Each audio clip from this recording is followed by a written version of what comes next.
Radhare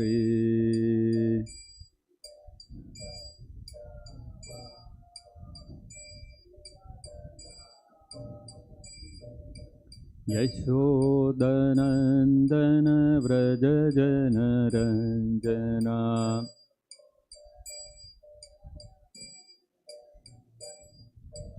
Yashodanandana Vraja Janaranjana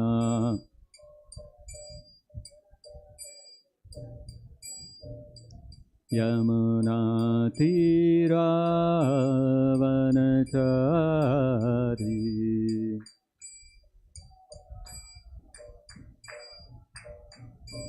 Yamuna Tira Vanachari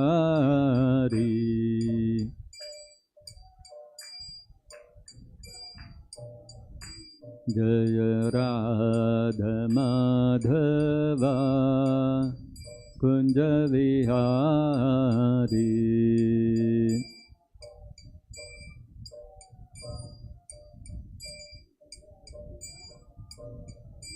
Jaya Radha Madhava Kunja Vihari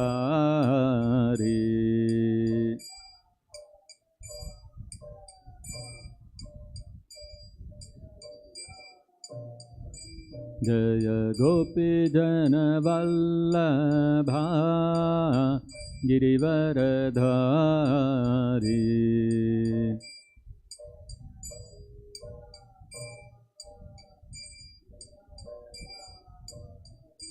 Jaya Gopi Jana Vallabha Girivaradhari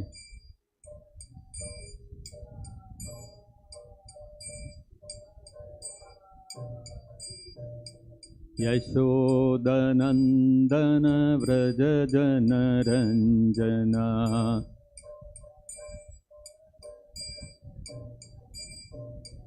Yashodanandana Vraja Janaranjana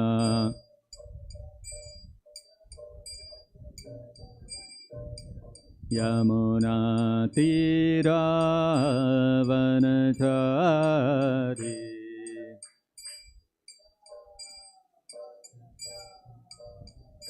Yamuna Tira Vanachari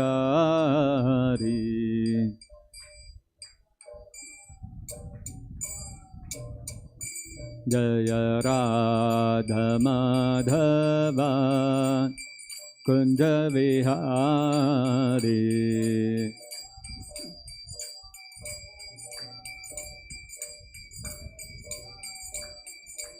Jaya Gopi Jana Vallabha Girivaradhari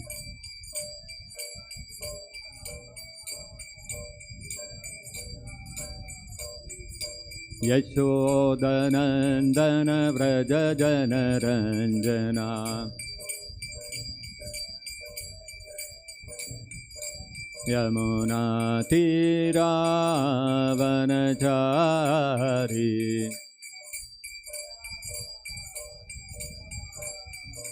Yamuna Tira Vanachari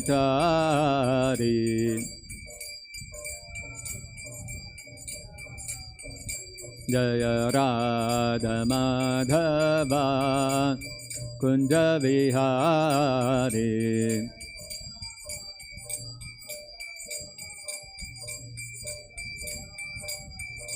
Jaya Radha Madhava Kunja Vihari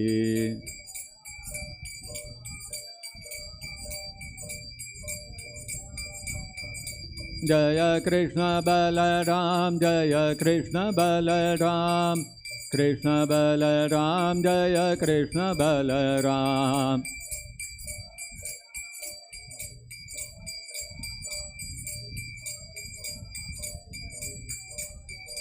Jaya Gauranitai Jaya Gauranitai Gauranitai Jaya Gauranitai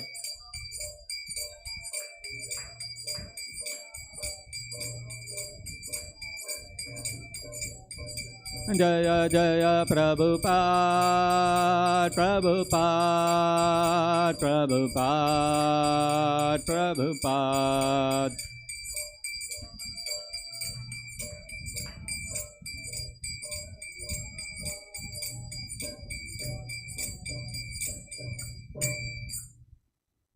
जय Srimad Paramahansa Parivrajakatarya Saraswata Shri Srimad His Divine Grace A.C. Bhaktivedanta Swami Srila Prabhupada Ki Jai। Jai Srimad Paramahansa Parivrajakatarya Saraswata Shri Srimad His Divine Grace Srila Bhakti Siddhanta Saraswati Goswami Maharaj Ki Jai। Ananta Koti Vaishnav Vrinda Ki Jai। Prem Se Kaho Shri Krishna Chaitanya Prabhu Nityananda Shri Advaita Gadadhari Srivasadi Gaura Bhakta Vrinda Ki Jai। Grantharaj Srimad-Bhagavatam Ki Jai। Shri Shri Krishna Balram की जय। श्री श्री गौर निताय की जय। हरे कृष्ण महामंत्र की जय। हरिनाम संकीर्तन महायज्ञ की जय। जगत गुरु शील प्रभुपाद की जय। निताय गौर प्रेमानंदे हरि हरि बोल। ओम नमो भगवते वासुदेवाय। ओम नमो भगवते वासुदेवाय। ओम नमो भगवते वासुदेवाय। I think we can use the Dasa to complete the prayer. Reading from Srimad-Bhagavatam, Canto 3,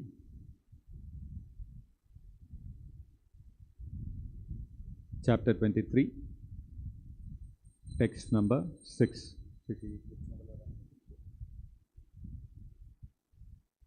Kardam उवाच तुष्टः अहम् अद्य तव मानवी मानदायाः। तुष्टोऽहमद्य तव मानवी मानदायाः। तुष्टोऽहमद्य तव मानवी मानदायाः। शुश्रूषया परमया परया च भक्त्या। शुश्रूषया परमया परया च भक्त्या। शुश्रूषया परमया परया च भक्त्या। यः देहिनाम् अयम् अतीव सुहृत् सः देहः। यो देहिनामयमतीव सुहृत् स देहो। यो देहिनामयमतीव सुहृत् स देहो। न अवेक्षितः समुचितः क्षपितुं मद् अर्थे। नावेक्षितः समुचितः क्षपितुं मदर्थे। नावेक्षितः समुचितः क्षपितुं मदर्थे। कर्दम उवाच तुष्टोऽहमद्य तव मानवी मानदायाः। शुश्रूषया परमया परया च भक्त्या। यो देहिनामयमतीव सुहृत् स देहो। नावेक्षितः समुचितः क्षपितुं मदर्थे। कर्दम उवाच तुष्टोऽहमद्य तव मानवी मानदायाः। शुश्रूषया परमया परया च भक्त्या। यो देहिनामयमतीव सुहृत् स देहो। नावेक्षितः समुचितः क्षपितुं मदर्थे।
Kardamaha Uvacha.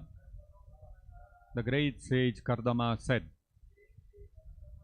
Tushtaha, pleased, Aham, I am, Adya, today, Tava, with you, Manavi, O daughter of Manu, Manadayaha, who are respectful, Shushrushaya, by the service, Paramaya, most excellent, Paraya, highest, Cha, and Bhaktya, by the devotion, Yaha, that which, Dehina, to the embodied, I am, this, Ativa, extremely, Suhrit, dear, Saha, that, Dehaha, body, Na, not, Avekshitaha, taken care of, Samuchitaha, properly, Kshapitum, to expend, Mat Arthe, on my account. Translation and purport by His Divine Grace Srila Prabhupada.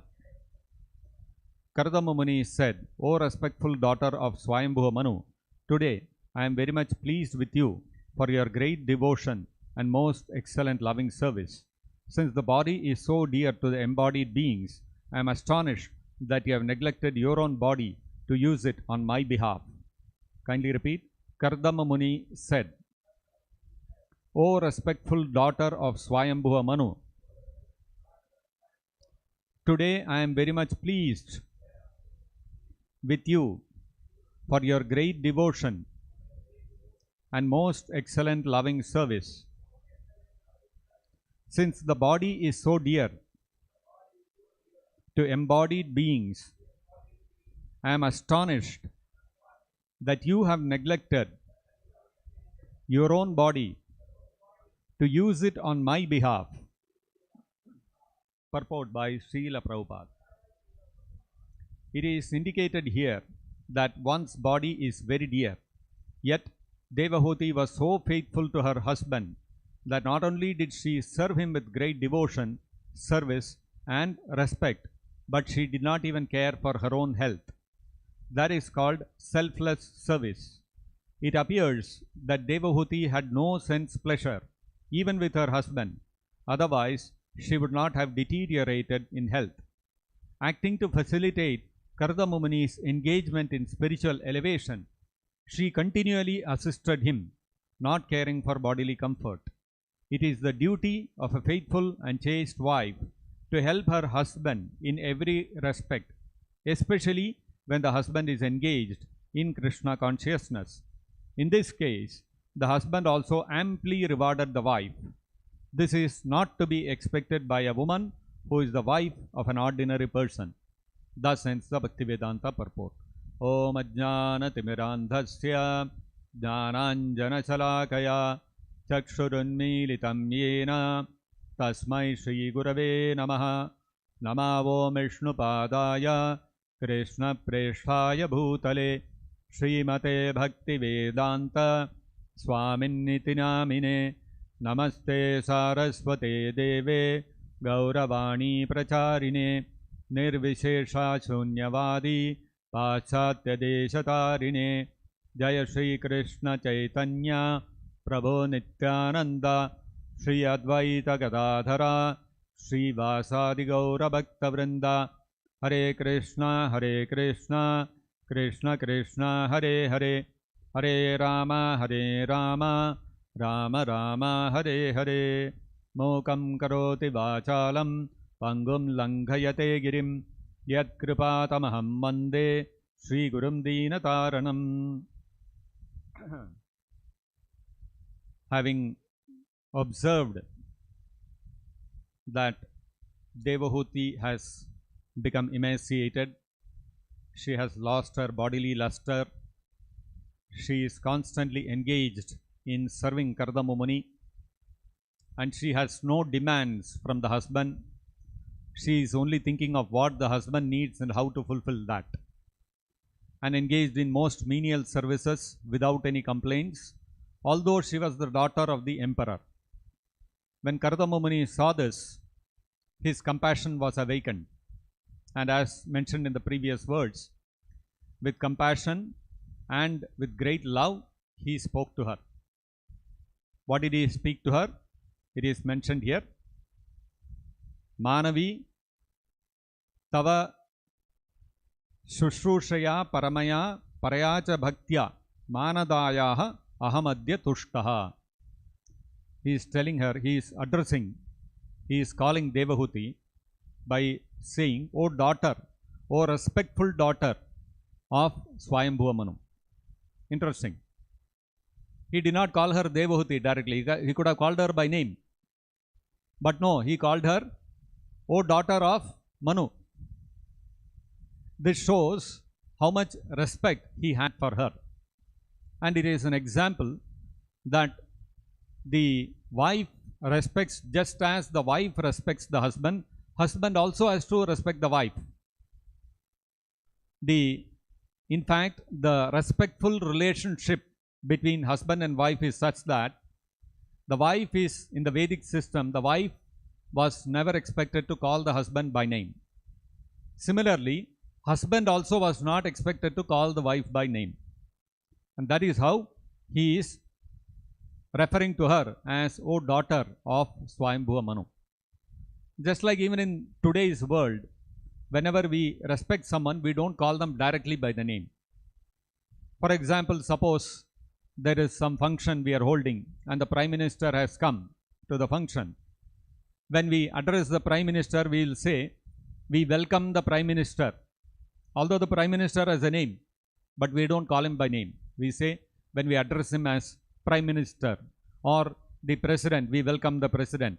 That means we are giving that person a lot of respect. Similarly, the husband and wife, they used to have a respectful relationship, and the husband would not refer to the wife directly by name, and the wife would also not call the husband by name. It was mutual respect. And Kardama Muni is saying, I am very much satisfied today by your great devotion and most excellent loving service. What is the specific aspect of her service which satisfied Kardama Muni so much? Not that they were engaged in sense gratification and she pandered to his sense gratificatory whims. No. He was engaged in spiritual activities, and what did she do? She rendered service without even considering her own health and her body, her bodily comforts. So, Kardama Muni is saying, Madarthe samuchitaha na avekshitaha. You have, for my sake, Madarthe, for assisting me in my service, Madarthe, samuchitaha na avekshitaha. Na samuchitaha avekshitaha. You have not taken proper care of your body. And what is the nature of this body? Yaha ayam dehaha dehinam ativa suhrat. That body which is dehinam, for the people who are embodied, ativa suhrat, it is very, very dear to everyone. Kardama Muni is saying, generally, everybody is very much concerned about his body, about his bodily beauty, about the health of the body, upkeep of the body. Body should not be put to any discomfort. We should have some conveniences to take care of the body. Nobody wants to take avoidable inconveniences. Everybody wants to avoid inconveniences and give more comfort to the body. Very hot, let us have an AC, switch on the AC, so that the body will not feel uncomfortable due to the excessive heat. If there is excessive cold, let us switch on the heater, so that the body will not become distressed on account of excessive cold. Like this, all of us, for all of us, common people, ayam dehaha ativa suhrit. It is extremely dear to us. we will go to any extent to protect the body and to take care of the body. Actually, in this material world, what happens is, everybody is engaged in hard work, hard labor. Early morning, they will get up, go to office, come back late in the evening, slog day in and day out. Sometimes there are targets to be met. Even weekends, you have to go to the office. Students, if you see, they are going to the college, they are struggling very hard, studying day and night, and then writing exams with great tension. And then after all the exams are over, they have to attend campus interview. Until they get a job, they are in great anxiety. So people in this world, everybody is engaged in hard work and hard labor and taking lot of anxiety. For what? So that the bodily comforts are not diminished, so that they can maintain the bodily comforts. This is how this world runs. So why should people take so much hard work? Why should they undergo so much endeavor, take so much anxiety to take care of the body? Because according to the Bhagavatam says, Yasyatma buddhi kunape tridhatuke. This body, actually, if you analyze the body, what is it? It is simply a bag of chemicals. In Ayurveda, the entire gamut of chemicals which comprise this body is classified into 3 fundamental items: Kapha, Pitta and Vayu. This entire body is, this entire machine of our body is run by Kapha, Pitta and Vayu. So, any bodily disorder is there, if there is any disease, Ayurveda treats the disease on the basis of adjusting the balance of these 3 dhatus. They are called Tridhatu, Kapha, Pitta and Vaya.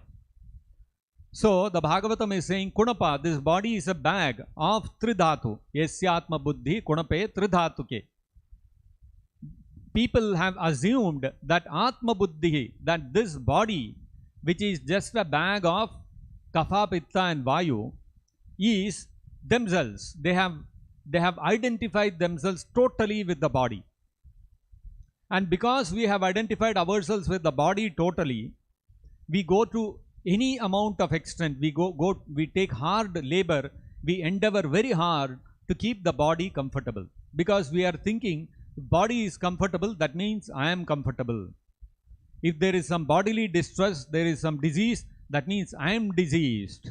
I am undergoing pain and distress. Actually, if you see, according to the Vedic philosophy, whatever bodily distresses we may undergo, they are all related only to the body, not to us. Even according to modern science, if you see, suppose my finger is paining. Suppose there is a pain in my finger. Now I am thinking, oh, my finger is paining, I have to take some medicine, I have to take some painkiller so that the pain can be reduced. I have to go to the doctor, pain should not increase. I get so much worried. But actually, modern medical science also, if you look at it, what is that pain? It is simply some signals generated by the nerves emanating from the finger. It is, ultimately, you can break it down to simple electrical impulse. There is an electrical impulse going from the nerve ending in my finger to my brain, and that electrical impulse, I am interpreting it as pain. So where is pain? It is only some electrical signal. That is what happens when you take a painkiller. When we take a painkiller, although that pain, whatever is causing the pain is still there on the finger, the painkiller will remove that electrical signal from reaching the brain. So we think, okay, pain is not there anymore. So what have we done? We have dealt with the electrical signal only. That's all. So actually, if you see, even the pains and distresses which we experience in this world are not really related with us. They are simply related to the body and the mind. But still, because we have accepted our body, gross body as well as subtle body, we have accepted this gross body and our mind and intelligence as ourselves. Therefore, whenever there is any pain to the or distress to the body or to the mind, we undergo great anxiety and pain. And to avoid that, we will go to any amount of extent. And now, when we identify ourselves with the body, our identification of the body doesn't stop there. Yasyatma buddhe kunape trisaduke swadihi kalatradishu atma bhauma ijyadhihi. What happens is, we extend that bodily identification with all other things which are related with the body. So, swadihi bhauma ijyadhihi kalatradishu. What happens is, I am born in a particular place. What is born? The body is born.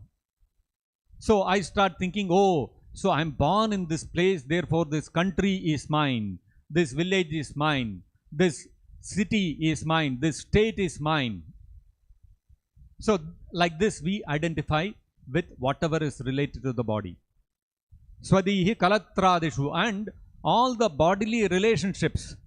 These are my parents, this is my brother, this is my sister, this is my wife, these are my children. Actually, what are these? These are all simply bodily byproducts. My body is born of a set of parents. There is another living entity whose body is also born from the same set of parents, and we start identifying, oh, he is my brother. There are so many other people. The whole human population of this world is 700 crores. We don't think about others like that. Only that person whose body is born from my parents, I think this is my brother, this is my sister. And somebody I marry, then I start thinking this is my wife. And some children are born. What is happening? The bodies are born and some living entities are occupying that body. But I think because this body has been generated by me, this is my child. So, swadhihi, we think, I am this body and this is swa. This is my relative. This is my country of birth. This is my religion. This is my language. Everything we start identifying swakiya, swa. This is mine. Swadesha, swabandhu. So these are my relatives. These are my friends. This is my country, this is my motherland, and this is my mother tongue. And so what we do, identifying with this, we develop great affection and attachment for these things. Oh, India is my motherland, America is my motherland, and therefore I'll be ready to lay down my life if anybody attacks my country. Anybody who speaks the same language as I do, this is my mother tongue. Oh, you are also talking the same language. Oh, you and I, we are related to each other. Sorry, excuse me. So what is language? Language is a means of communication, that's all. It doesn't matter what language you speak. You should be able to communicate your thoughts and perceptions and ideas to another person. That's the fundamental purpose of a language. But we identify, we create a new purpose for the language. It is my mother tongue. So I have to be devoted to my mother tongue. And I create one song glorifying my mother tongue. Oh, this is my mother tongue is my mother, and etc. and all those kind of things. And so like this, what happens is, people identify themselves with whatever is related to the body. So they identify themselves with the body. And not only that, that extends that selfishness that I am this body extends to everything that is related to the body. That's how Prabhupada said, I am selfish, thinking that I am this body, and whatever is pleasing to the body is my pleasure. Not only that, I have extended selfishness. These are my relatives, these are my friends, these are my community people, these are the people of my religion, these are my countrymen. All the humankind is my species. So we extend selfishness and extended selfishness. This kind of identification with the body and with the bodily relations is condemned in the Srimad-Bhagavatam. Yasyatma buddhihi kunape tridhatuke swadihi kalatradishu bhauma ijyadihi. Yattirtha buddhe salile na karhichit janeshu abhijnah sa eva gokaraha. Not only that, we extend it to the religion also. This is my religion, and associated with my religion, these are the pilgrimage places. Every religion, they have their pilgrimage places. For somebody, Haridwar, Rishikesh, these are all the places of pilgrimage. For somebody, Mecca and Medina is a place of pilgrimage. For somebody, Jerusalem is a place of pilgrimage. Everybody has their place of pilgrimage. So, why? Because we identify, this is my religion, therefore this is my place of pilgrimage. My place of pilgrimage is Mecca, Medina, therefore Haridwar and Rishikesh are not pilgrimage places for me. Why? Because they are not belonging to the religion I am born into, or rather my body is born into. This is the thinking of the people. So this kind of thinking, because of this kind of thinking, what people do, people go to these places of pilgrimage just simply to take bath there. Salileshu, na karhichit janeshu. Not going to the place of pilgrimage thinking that there will be people of great knowledge, saintly people who will be residing there. Let me go there and receive some transcendental knowledge. We go to the place of pilgrimage, go to Haridwar, take bath in Ganga and come back. In fact, Prabhupada says a lot of people from Calcutta, they go all the way to Haridwar, take bath in Ganga and come back. Ganga is right there in Calcutta. But people don't want to take bath there. They want to go to Haridwar and take bath in Ganga, then it is pilgrimage. So your pilgrimage is reduced to going and taking bath in a river and coming back. That is not really pilgrimage. Pilgrimage means, why the places are called places of pilgrimage? Because there are saintly people staying in those places, and our purpose of going to places of pilgrimage should be to associate with those sadhus and get transcendental knowledge. And so Bhagavatam says that Yattirtha buddhe salile na karhichit janeshu abhijnah sa eva gokaraha.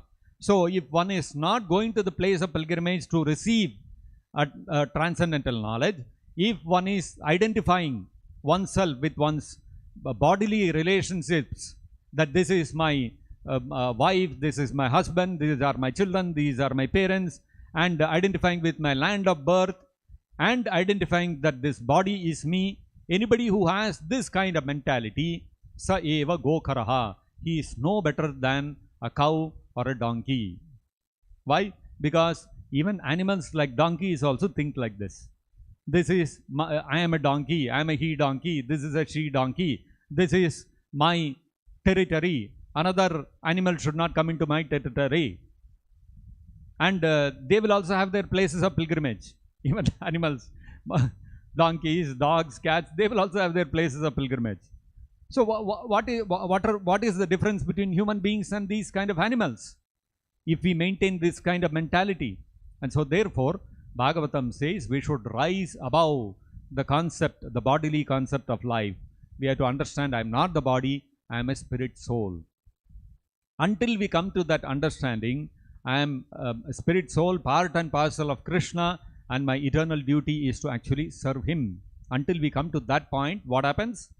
We will become so attached to the body, our whole life will go simply in taking comforts, in taking care of the comforts of the body. And ultimately what will happen? One day we will die, leave this body and go. So all that effort we are putting in to take care of the body is for what? Ultimately to leave it and go one day. So what is the point in taking so much care of the body? Whatever is bare minimum required to take care of the body, we can do that. But taking unnecessary endeavor to give extra bodily comforts is not advisable. Whatever is required to keep the body and soul together for the purpose of acquiring spiritual knowledge and rendering devotional service to Krishna, that much we should accept. Beyond that, it is not required. So therefore, Kardama Muni is saying, it is very astonishing that he is referring to Devahuti. He is telling her that it is very astonishing that Dehinam Ayam Dehaha Ativa Suhrit, this body which is very, very dear to the normal people, Na Samuchitaha Avekshata, you are not taken sufficient care. So it is very surprising how you have risen above the bodily concept of life. Whenever somebody rises above the bodily concept of life, it is very surprising to people. It's natural because everybody is so deeply engrossed in their body. Whenever they see somebody out of the bodily concept, it becomes surprising. That's how, because of our associating with Srila Prabhupada and chanting the Hare Krishna mantra, we have to some extent, some little extent, we have got out of the bodily concept of life.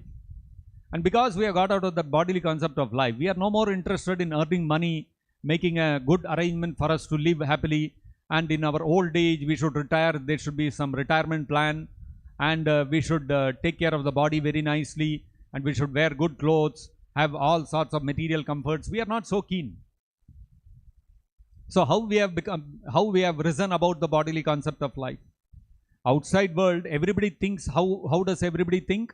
Everybody thinks in terms of, I should have a job so that I can earn money, or I should start some business so that I can have a lot of money. And if I have a lot of money, save it, put it in the bank and save that money. And by saving that money, in the future, I am taking care of my future. I am hedging myself against any problems which I may face in the future. And I have to earn some amount of money and buy a house so that my shelter is secure, and I should marry, have a family, and have children, and I have to provide for the children's education. This is how normal everybody thinks. But all of us, after we have become devotees, we don't think like that at all. These things don't matter to us. These things don't matter to us.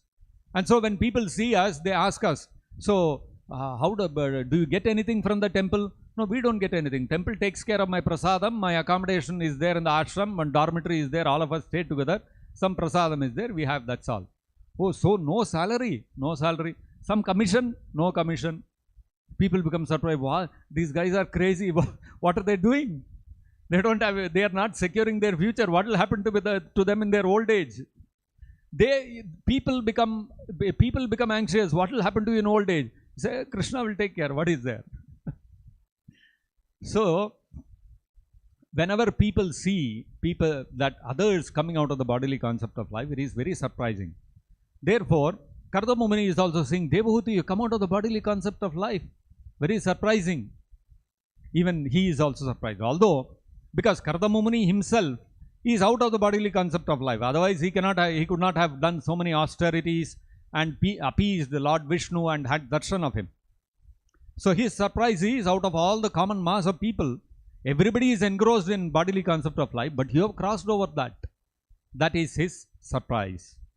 So the important point in spiritual life is to overcome the bodily concept of life, and how Devahuti overcame that bodily concept of life, it will be described in the upcoming verses. In the next verse, we will discuss that. And another important point to be noted here is how Prabhupada is mentioning in the purport, that it is the duty of a faithful and chaste wife to help her husband in every respect, especially when the husband is engaged in Krishna consciousness.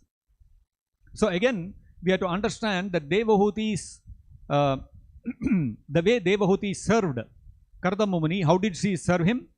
That Shushrushrya Paramaya Parayacha Bhaktya. She served him with great affection and attention and respect without expecting anything in return. Prabhupada is pointing out that in the Varnashrama system, in the Vedic civilization, everybody understood that he has a particular duty towards others. Son has a particular duty towards the parents. Parents have particular duty towards the children. The man has particular duty towards the wife. Wife has particular duty towards the husband. Parents have a particular duty towards the children, etc., etc. So everybody has specific duties to be performed within their relationships. Now, in the Manu Samhita and the other Vedic scriptures, what specific duties you have to perform in your specific relationship with another person is all completely delineated. The idea is that everybody should be clear in their mind. What is my duty? What is my responsibility towards this person? This person is my husband, this person is my sister, this person is my brother, this person is my daughter, this person is my son, this person is my father, this is my mother. Towards each of them, what is my duty? Everybody should be clear. The society was very well structured. Everybody knew what his duty was towards others. Duty means, what is the meaning of duty? Duty means you don't bother about the result. Result is not, the result of your performance of your duty is not what matters. What matters is the performance of your duty itself. Sometimes when a person performs his duty, the results may not be very enjoyable. They may not be palatable. I perform my duty, and because of performing my duty, I may have to undergo some distress. I may have to undergo some chastisement. I may have to undergo some punishment. Doesn't matter. My obligation is to perform my duty, not to look at the result. Therefore, in the Varnashrama system, in the Vedic times, people would not see what is the outcome of what I am doing. People would look at what is expected of me, what is my role and responsibility according to the Shastras. According to that, I will perform my duty. Result may come, whatever it may come, let it come. Just like Dronacharya. Dronacharya was a teacher. His duty was to teach as long as the disciple was qualified.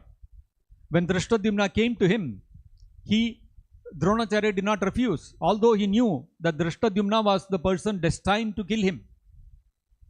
If Dronacharya had thought, if I do my duty of teaching him, result is what? I'll get killed. So, let me not teach him. If the outcome had been the consideration, then Dronacharya would never have taught Drishtadyumna. But Dronacharya was not concerned with the outcome. He was concerned with the performance of his duty itself. And so, although he knew that Drishtadyumna was destined to kill him, and if he taught him the art of warfare, he would come and use it against him and kill him, still he taught him very generously, without hiding anything, without any duplicity. So these are examples given in the Shastras of people who performed their duty without any attachment to the result. So duty means it is performed without attachment to the result. So as a wife, Devahuti had some duties to be performed, and she carried out those duties without considering what she was going to get in return. Whether she would get something in return or not, she did not bother. In today's world, everybody looks at everything in terms of result. What result I am getting? So husband has to serve the wife. Why she should serve the husband? By serving the husband, husband is enjoying. He is getting comforts and he is enjoying. What is the wife getting? Wife is undergoing so much distress. She has to take so much hardship. So therefore, this is exploitation. So wife and husband should be equal, and they should distribute the duties of the household chores equally amongst themselves. Then only it is called proper gender equality. This is our consideration today. Why? Because we think in terms of what is the outcome. If wife serves the husband selflessly, what is the wife getting? Husband is enjoying. Wife toiled the whole day in the kitchen, made dosa, sweating in the heat and all that, and husband ate and enjoyed. So what is wife getting? Okay, wife also gets dosa to eat, but she has to do all the hard work. And what is husband doing? He is not doing anything, no hard work, and he is enjoying. So this is exploitation. So when we measure everything in terms of outcome, then we think somebody is exploiting somebody. But reality is, we have to look at things from the perspective of what is duty, what is my duty. So Devahuti saw as a wife, what was her duty? She had to serve her husband selflessly. And so she did that. By doing that, immediately, at that moment, while she was serving her husband, she may not have got any benefit. She may not have got any material comfort. But then, the long term, she benefited. Even in a normal household, if a wife and a husband, the husband may not be so great like Karda Mumuni, but if a wife serves the husband selflessly, the long term she stands to gain because of the performance of her duty. So there are two things which are explained in the Shastras. One is Preya, one is Shreya. Preya means immediate benefit. Shreya means long-term benefit. Preya means in this particular body, what is the benefit I am going to get? Now what is it that I am going to get? Shreya means what is my long-term benefit for my spiritual benefit, what is good. When Shastras are giving that this is the duty for a woman, this is the duty for a wife, it is coming from the perspective of Shreya. This will eventually stand, that living entity in the body of a woman, Jiva gains to, Jiva stands to gain spiritually. So, after all, for the soul is neither male nor female. It is just the body which is male or female. So, for the Jiva who is entrapped in that female body, how to ensure that the Jiva gets a higher body next time and is able to progress spiritually? Keeping this in mind, all the duties are set forth in the Vedic scriptures. So, whether it is a Shudra, whether it is a Brahmachari, whether it is a woman, a wife, or a husband, or mother, or whoever it is, if they perform their duties as described in the Shastras, eventually they will benefit spiritually. Although in this life I may go on serving. If I am a woman and I am a wife, I am going on serving my husband. And in this life I may not gain anything materially. But in my next life, that performance of the duty will accrue to me as punya karma, and I will get a better birth next lifetime. So that way, there is a gradual progression of my spiritual life. I will get better and better bodies in terms of advancing in Sattva-guna, and by that I will be able to one day come to the point where I can understand Krishna, render devotional service to him, and go back to Godhead. Of course, in the case of Devahuti, because her husband was a great pure devotee, therefore she could immensely benefit from such service to her husband in that very life, both materially as well as spiritually, which every woman cannot expect, that I am serving my husband so nicely, but he is not taking care of me materially. That expectation should not be there. So, the duties have to be performed without expectation of the result. This is the example being set forth by Devahuti, and we also have to rise above the bodily concept of life. This is the example set forth by Devahuti by her personal conduct. We'll stop here. If anybody has any questions or comments, we can discuss. Yes, please. Hare Krishna. Hare Krishna. No, to perform fruitive activity or act for material gain is very fundamental to the soul. It's in the conditioned state, it's very intrinsic. Yes. So that being the case in Varnashrama Dharma, so people, they overcome that tendency, or it is regulated by Varnashrama regulates that fruitive mentality? It is both in Varnashrama system. It is regulated as well as people are given an opportunity to overcome it. At the very basic level, when we are totally in the bodily concept of life and when we are practically in animal consciousness, what happens is we have to follow the Karma Kanda portion of the Vedas. So in the Karma Kanda portion of the Vedas, it is stated, you do this yajna, you will get this benefit. You worship Surya Deva, you will get good health. You worship Lakshmi Devi, you will get a lot of wealth. You worship Parvati Devi, you will get a beautiful wife.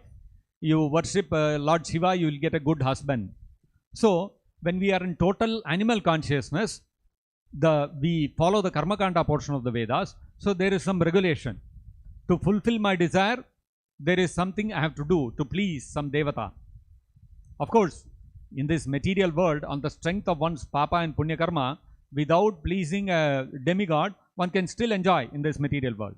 Like we are seeing, there are so many atheists, there are so many, even in the Bhagavatam, there are examples of Hiranyakashipu and Ravana and all these people who enjoyed great opulence without rendering any devotional service, without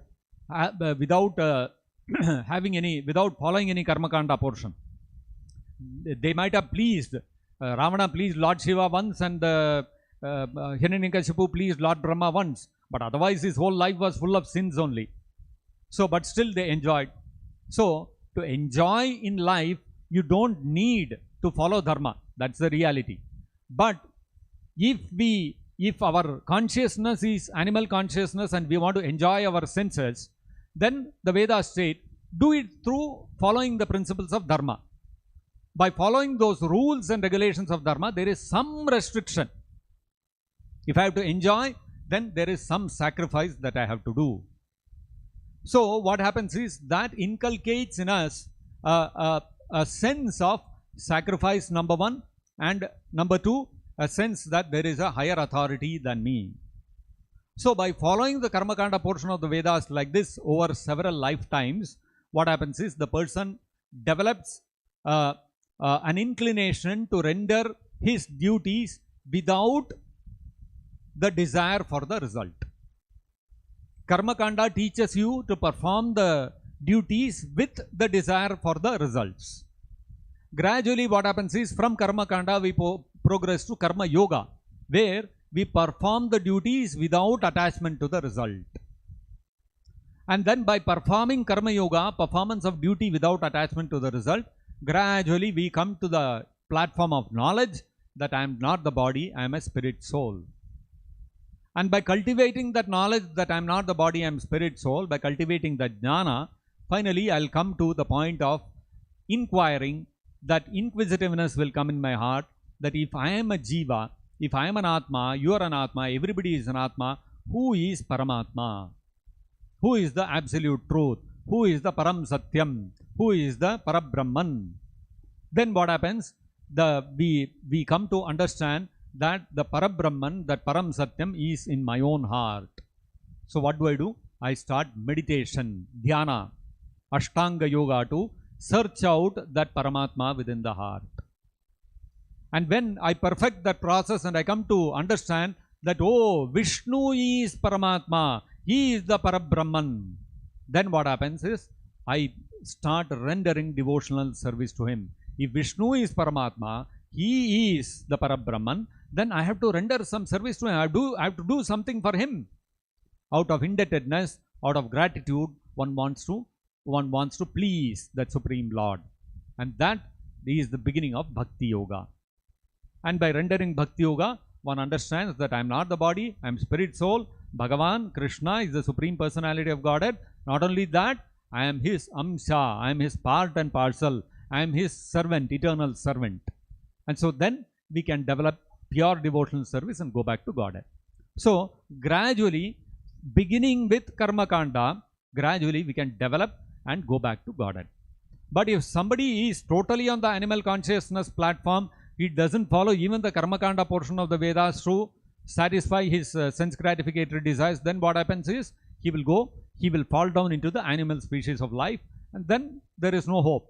Some lifetime, if he takes another human form of birth, then another opportunity may be given to him. That is how the whole Varnashrama system is designed, such that gradually the person is elevated in Sattva-guna and he comes to the platform of Vairagya. Is that okay? Any other question? Yes, please. So can we directly go to the bhakti instead of going through karma kanda and meditation and all? Yes. So the understanding is that when we look at karma yoga, when we look at jnana yoga and we look at ashtanga yoga, all of them for success in their respective paths are dependent on bhakti yoga. That means bhakti has to be mixed with jnana to achieve the perfection of jnana yoga. Bhakti has to be mixed with ashtanga yoga to achieve the success of ashtanga yoga. Bhakti has to be mixed with karma yoga in order for karma yoga to achieve success. So Krishna explains this elaborately in the Bhagavad-gita. In the 6th chapter and in the 5th chapter, Krishna very clearly delineates this. That means until and unless we perform Mishra Bhakti, any process we take up, we have a mixture of Bhakti with it, it will not succeed on its own. That means Karma Yoga, Jnana Yoga and Dhyana Yoga are dependent upon Bhakti Yoga. When it comes to Bhakti Yoga is a standalone thing. Bhakti Yoga stands upon its own feet. Bhakti Yoga is not dependent upon jnana, karma, dhyana, any of these things. That is why in the Bhagavatam it is said, Vasudeve Bhagavati Bhakti Yoga Prayojitaha Janayatyashu Vairagyam Jnanam Cha Yadahaitukam. If one engages in devotional service to Vasudeva, Krishna, then Janayati Ashu, very quickly it will generate. What will it generate? Vairagyam Jnanam Cha. Vairagya and Jnana will automatically be generated in the heart. Ahaitukam. And there is no other cause for that. It is not that I have to separately endeavor in Jnana Yoga to develop Jnana in Bhakti Yoga. No. If you simply render devotional service to Krishna, automatically Jnana and Vairagya will come in the heart. Jnana Yoga is dependent, strictly is a process which is mainly dependent upon the cultivation of knowledge. Dhyana Yoga, Ashtanga Yoga is a process which is mainly dependent upon, largely dependent upon the cultivation of Vairagya. I should withdraw my senses, I should control my senses, etc. So, the Bhagavatam is saying, if you are engaged in devotional service to Krishna, then Vairagya and Jnana will automatically come. You don't have to follow the process of Jnana Yoga, you don't have to follow the process of Ashtanga Yoga. So, the Bhakti Yoga, the process of Bhakti Yoga is a standalone process, and therefore, in the Srimad-Bhagavatam also, Krishna, after talking all kinds of Jnana Yoga, Dhyana Yoga, Karma Yoga, everything Krishna explains. Especially in the first 6 chapters, in the first 6 chapters, from the 2nd chapter till about the 5th chapter, Krishna largely describes Karma Yoga and little bit of Jnana Yoga. And in the 6th chapter, Krishna talks of Ashtanga Yoga. And then again, in the 13, 14, 15, 16 chapters, Krishna talks largely of Jnana Yoga. After all speaking of Ashtanga Yoga, Karma Yoga, Jnana Yoga, so much, ultimately in the last, what does Krishna say? Krishna says, Sarva Dharman Parityaja. Whatever I told you about Jnana Yoga, Karma Yoga, Ashtanga Yoga, Sarva Dharman Parityaja. Reject everything. And what you should do? He says, Sarva Dharman Parityaja, Mam Ekam Sharanam Vraja. Just surrender unto me and render devotional service to me. And then, Aham Tvam Sarva Papebhyo Mokshayishyami Mashuchaha. I will take personally the responsibility of delivering you. Don't worry. So the process of Bhakti Yoga is such that it is an independent process. It is not dependent upon any other process. And therefore, we can directly take up devotional service and execute it, provided you have the guidance of a pure devotee. For the only qualification required to execute Bhakti Yoga is, it has to be done under the shelter of a pure devotee. So, a pure devotee like Srila Prabhupada, we accept as our spiritual master and follow his instructions, then that Bhakti Yoga will give us the ultimate benefit of going back to Godhead. Is that okay? Sir, in Bhagavad-gita, Krishna talks about all these various yogas. Yes. Then he says Bhakti is the best. Yes. For this Kali Yuga. Not only Kali Yuga, any time. But still we find a lot of people engaged in other type of yogas. Yes. So why they do that? They don't have this knowledge, or what is it? That's because there are multiple reasons for that. One is, as I said, to engage in Bhakti Yoga, one needs to have the fortune of coming in touch with a pure devotee.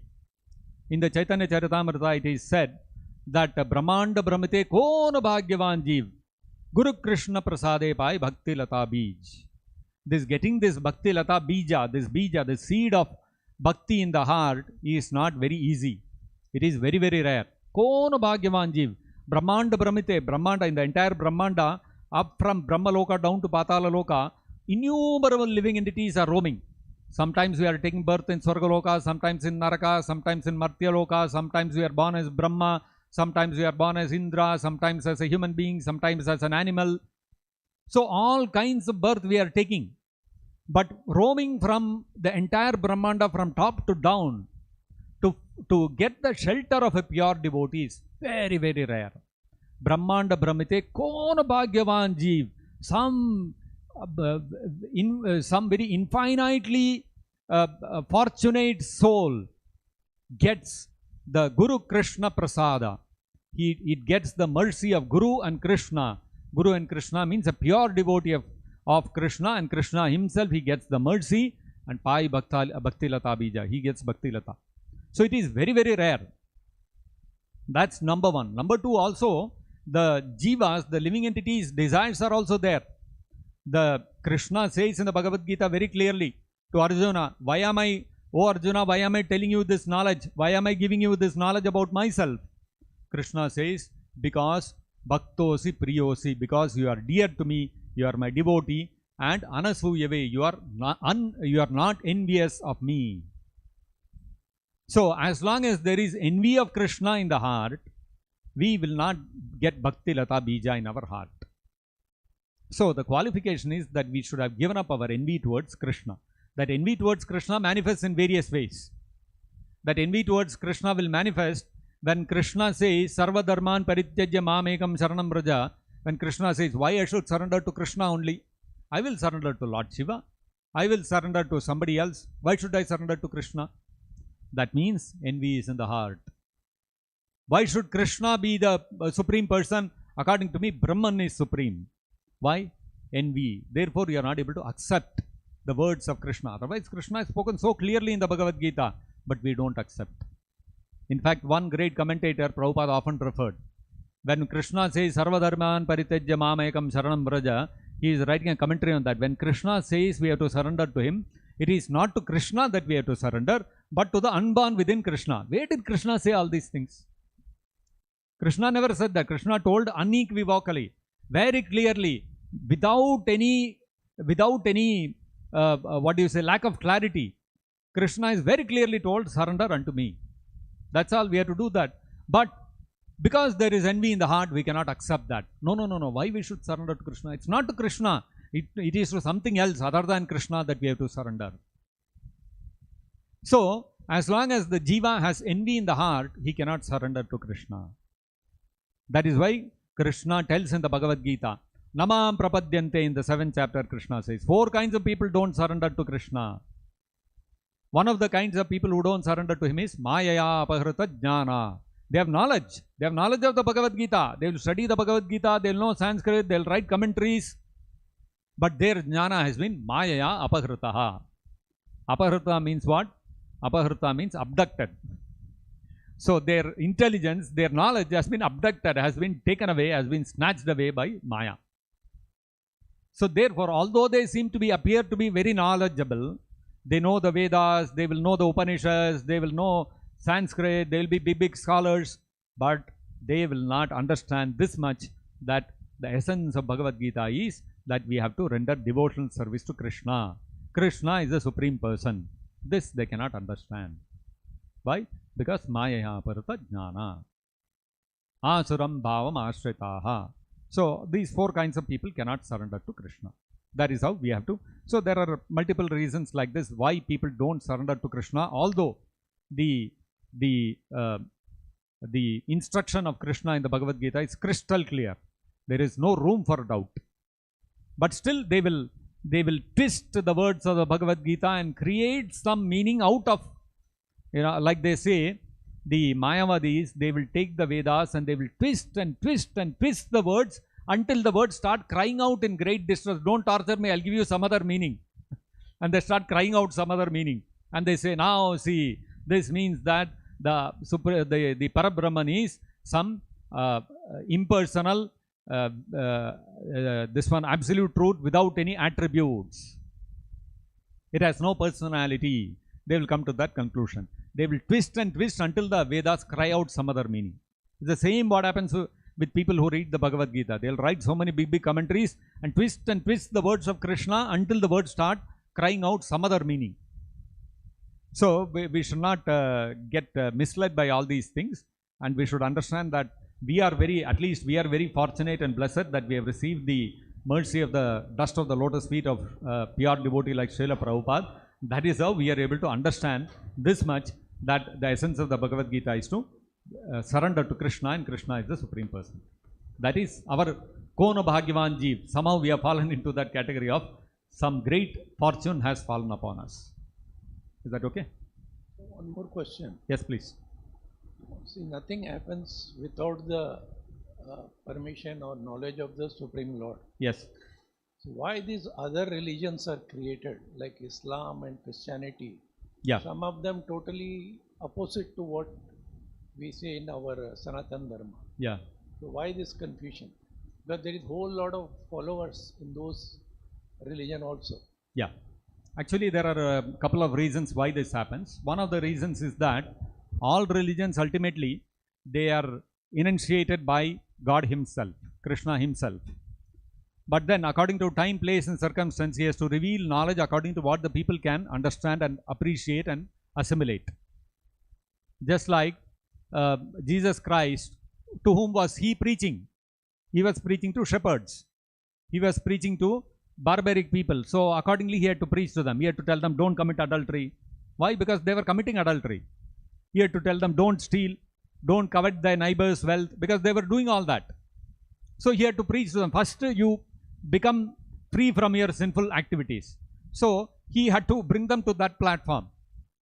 And so according to what they could understand and what they could accept, He gave them that much. Now, if He had spoken to him like what the Vedas are speaking, the Vedas are meant for sages and rishis who have already renounced the world. To a sage who has renounced the world, you go to him and tell him, thou shalt not steal. What will he say? What is wrong with you, yaar? I've given up everything. I've renounced everything. I come to the forest and you're telling me don't steal. What will I steal?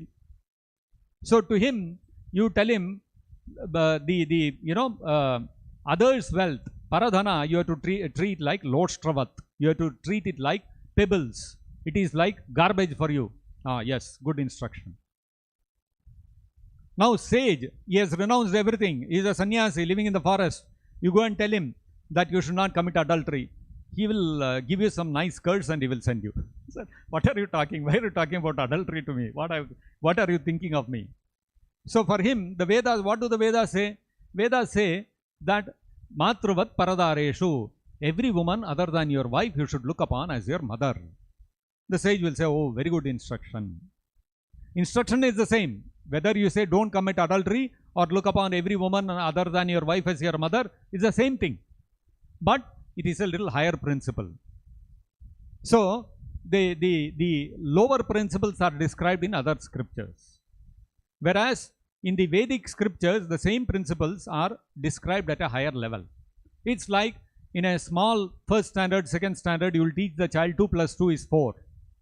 3 plus 3 is 6. You have to teach those tables, multiplication, addition, subtraction. All that is mathematics. Now when you go to college, somebody has completed plus 2, he has come to engineering college, and one of the subjects is mathematics, and the mathematics professor comes into the classroom. Okay, all students, you have all passed the examination test and you have all come to the engineering class. Now today I am going to teach you multiplication table. 2 by 2 2s are 4. He starts teaching. What will the students say? They'll all laugh at him. What are you talking? We already know all these things. So what the teacher has to teach? He has to teach differential calculus, trigonometry, Lagrange's theorem, and all these integration, all those kind of things. If he teaches, then the students will appreciate. That is also mathematics. 2 2s are 4 is also mathematics. But then one is lower mathematics, one is higher mathematics. So in first standard, why don't you teach differential calculus? Children cannot understand, they cannot grasp. So you have to teach them 2 by 2 2s are 4 only. Similarly, when Jesus Christ comes and preaches, or Muhammad the Prophet comes and preaches, they are preaching to what kind of people? Muhammad the Prophet was preaching to barbaric people. So in the Quran, he had to tell them, you shall stop having sex with your mother from today. That means they were doing that. So he had to tell them, stop, don't do this. Whereas in Vedic scriptures, what do we say? Matruvat paradareshu. You look upon every woman other than your wife as your own mother. It's a higher principle. So, according to time, place and circumstance, the messengers of God present the same message in a way which the people of their time, place and circumstance can comprehend, they can appreciate, and they can follow. Ultimately, you have to give instruction. It is the duty of the Guru to give instruction to the disciple what he can follow. If the Guru gives an instruction to the disciple what he cannot follow, then it has no meaning. So the messengers of God, that's how Jesus Christ also told in the Bible, that there are many more things I want to tell, which I want to reveal, but you are not ready for it. What to do? That means he also agreed that what he has spoken in the Bhagavad-gita is, what he has spoken in the Bible is not ultimate. Whereas you look at Bhagavad-gita, what Krishna is saying, that once you understand this knowledge, Krishna tells Arjuna in the 7th chapter, there is nothing more to be known. You see the difference? Why? Because Krishna was speaking to Arjuna, who was a Raja Rishi. He was a greatly accomplished Kshatriya as well as a great Rishi in terms of his consciousness, a renounced man. So therefore, Krishna could speak the highest knowledge to him. This is one of the reasons. Another reason what we have to understand is that when a person who is in the bodily concept of life, he preaches some religion, it will be on the bodily concept only. The Vedas, the Bhagavad-gita, the Bhagavatam and all the Vedas are given by Srila Vyasadeva, Valmiki Rishi, such Rishis and Munis who are beyond the bodily concept of life. And so therefore, the knowledge that they give is also beyond the bodily concept. Other scriptures, although they are also dealing with dharma only, but then they deal with the particular aspect of dharma which is on the bodily platform. And so, because it is on the bodily platform, therefore you will find various differences. Because on the bodily platform, there will be differences of opinions. What is food for one man is poison for another man. Why? Because bodily concept. Whereas on the spiritual level, what happens is, everybody is spirit, soul, part and parcel of Krishna. There is no differentiation. There is no distinction. So if you are speaking spiritual knowledge completely out of the bodily concept of life, there is no question of discrimination. That's how you see in Prabhupada's mission. There is no consideration. Are you Muslim? Are you Christian? Are you Hindu? Are you Brahmana? Are you Vaishya? Are you Shudra? Are you American? Are you black? Are you white? No consideration. Everybody is given equal opportunity. You can chant Hare Krishna, you can worship Krishna, you can enter the altar, you can worship the Saligrama, you can perform yajna, provided you are able to fulfill the rules and regulations which Prabhupada has set forth. Why? Because it is on the spiritual platform. So therefore, we have to understand even the Varnashrama Dharma itself is actually on the bodily platform. That is why when Ramananda Raya and Chaitanya Mahaprabhu discussed, and Chaitanya Mahaprabhu asked Ramananda Raya, what is the highest duty of a living entity? First, Ramananda, one of the first things Ramananda Raya said is that Varnashrama Charavata Purushena Parappuman Vishnuraradhyate Nanyat Tattosha Karanam. Following Varnashrama Dharma is the ultimate duty. And what was Chaitanya Mahaprabhu's response? Eho Bahya, Age Kaho. I reject this. This Varnashrama Dharma is on the bodily platform. Tell me something higher. So even Varnashrama Dharma is on the bodily concept. Whether one follows Islam, Christianity, Hinduism, or one follows Varnashrama Dharma, one is on the bodily concept. Only when we come to the point of Gopi Bhartu Padakamalayur Dasa Dasanu Dasa, I am the servant of the servant of the servant of the master of the Gopis, Krishna, only then one is on the spiritual platform, and when one is on that platform, there is no more discrimination, there is no more distinction. So until one comes to that platform, one, as long as one is on the bodily concept of life, there will be differences, there will be disagreements, and things will appear different. Oh, for in your religion it is like this, in my religion it is like this. Why? Because all of them are bodily concept. Whereas you look at Prabhupada, the way he presented Krishna consciousness, devotees from Iran, Muslims, they became devotees. One Muslim was there from Iran. His name was Attar. He became Atreya Rishi. Atreya Rishi Dasa. So many Jews, so many Christians, Buddhists, Japanese, and all these kind of people. So people from all kinds of walks and life and all kinds of religious backgrounds, when they heard Prabhupada's Bhagavad-gita and Bhagavatam, they understood, my God, this is what is the ultimate truth. So all of them, despite coming from different backgrounds, they all united and started working towards a single goal, to serve Krishna. How this is possible? Because it is spiritual platform, no more differences.